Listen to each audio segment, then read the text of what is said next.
अहम खबर आपको दें कि रावलपिंडी की इंसदादी दहशतगर्दी अदालत ने 9 मई के मुकदमात में साबिक वज़ीर दाखिला शेख रशीद अहमद और उनके भतीजे शेख राशिद की बुरी जमानतों में 4 जनवरी तक तौसीह कर दी। बात करते हैं डॉन न्यूज़ के नुमाइंदे ताहिर नसीर हमारे साथ मौजूद है।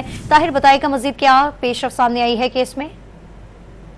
साबिक वफाकी वज़ीर दाखिला शेख रशीद अहमद और उनके भतीजे साबिक रुकन कौमी असम्बली शेख राशिद शफीक के खिलाफ 9 मई के हवाले से मुकदमात दर्ज है। आज दोनों चाचा और भतीजा रावलपिंडी की इंसदादी दहशतगर्दी की अदालत में पेश हुए। अदालत ने शेख रशीद और शेख राशिद शफीक की बुरी जमानतों में 4 जनवरी तक तोसी कर दी है।